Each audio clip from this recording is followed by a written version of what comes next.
In 3-4, we're going to be solving equations with multiple steps. So, my cat's climbing up here. Don't get on here, get off. He likes to be the center of attention. 2x minus 3 is equal to 15. This equation requires 2 steps. We're going to add 3 to both sides, and then we're going to divide both sides of the equation by 2. So we're actually going to have 2 different steps. You know, the order of operations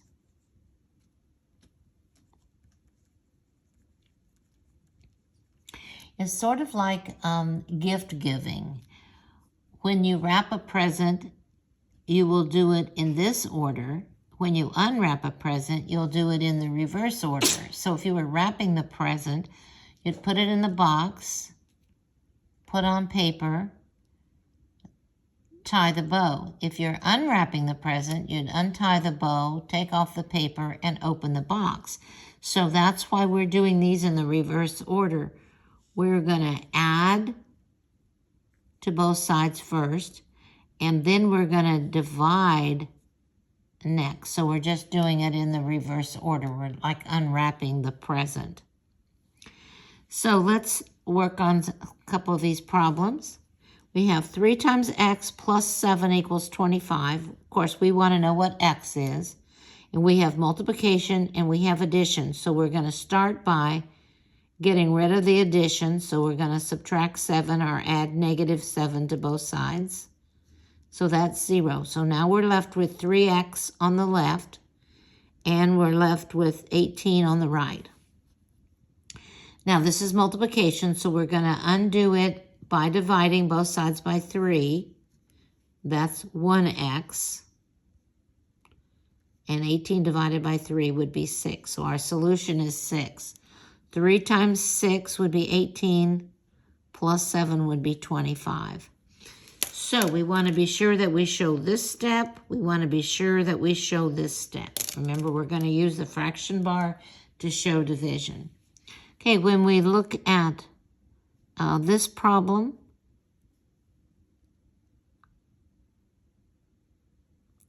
I think we're not going to look at that problem. I don't know what that one's supposed to be. So we'll move on to the next one. We have negative 12 equals 5t plus 13. So we have multiplication and we have addition. So we're going to do this part first. We'll subtract 13 or add negative 13 to both sides. So those are gone. We have 5t is equal to negative 25. Now we'll divide both sides by 5. T is equal to negative 5 because the signs are different. So there's our solution. The next one, we have division and we have addition. So we're going to do the addition first. We'll get rid of it. So we're going to subtract 8 or add negative 8 to both sides. So these are gone. We have 6 is equal to y divided by 2. So now we have to get rid of this. Instead of dividing, we're going to reverse that and multiply both sides by 2 using the dot out to the side. That's 1y is equal to 12.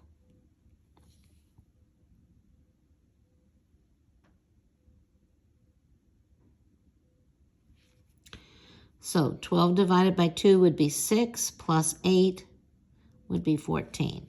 Okay, the next one, same thing. We have division and we have multiplication.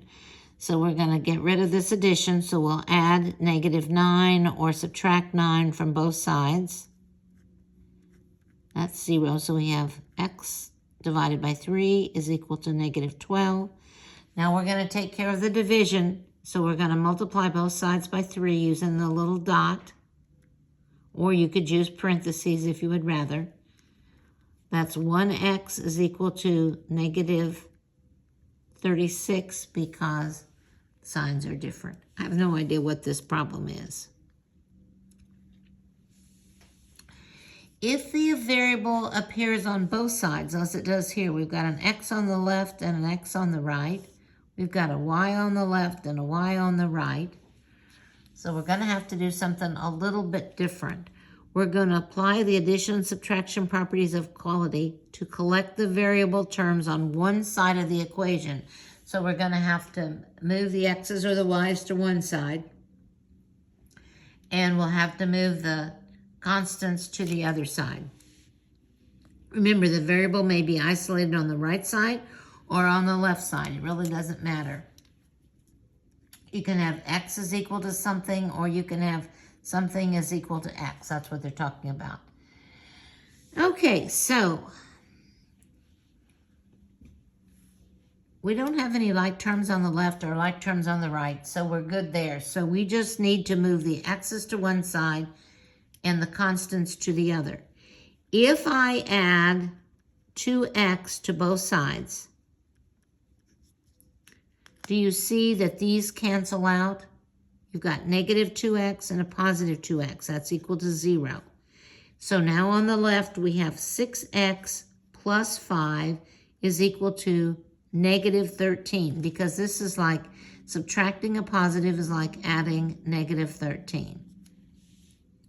So really this is building, building, building. And if you're kind of stuck here, go back and watch the other videos and hopefully they'll help you.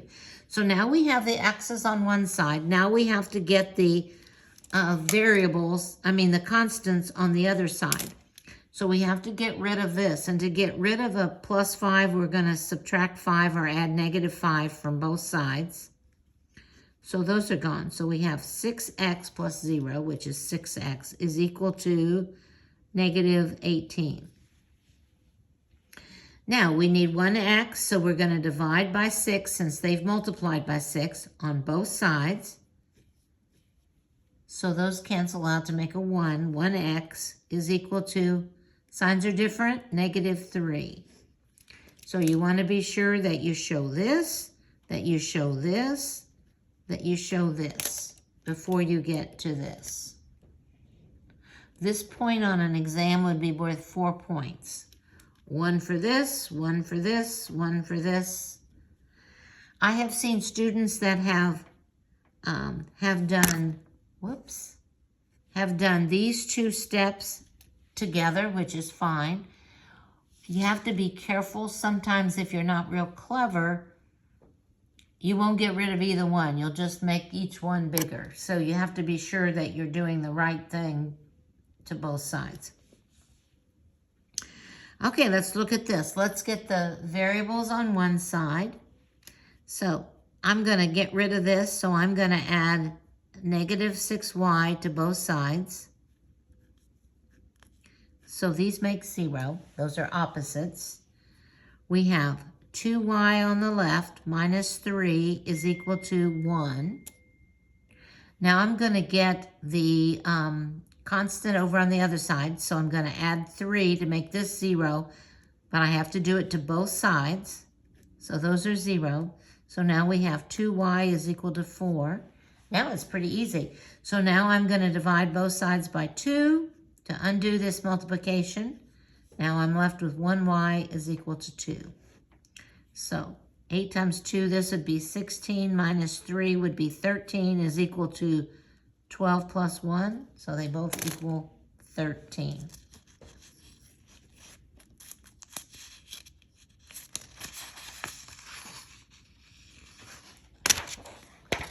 So on page 31, we have, again, these are the rules or the steps that you need to follow. So let's go over those.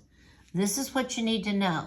You don't need to know the answers to any of the other questions. You just need to know these steps, because these are the steps we follow with any problem. We know that if you have parentheses in your problem, it's probably you're going to have to use the distributive property to do that. We talked about that in the last lesson. Combine the like terms on each side. You can rewrite the subtraction as addition of the opposite if you need to. That's up to you. Use the addition and subtraction properties of equality to collect the variable terms on one side, and then use it to collect the constant terms on the other. And you can do those either variables on the left or variables on the right. It really doesn't matter.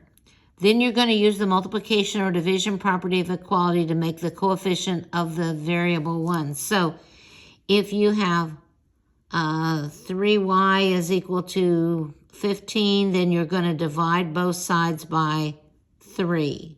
So this coefficient is 1. If you have y divided by 3 is equal to 15, then you're going to multiply both sides by 3. Those cancel out, and y is equal to 45. Next, we're going to talk a little bit about some problem solving in the next lesson.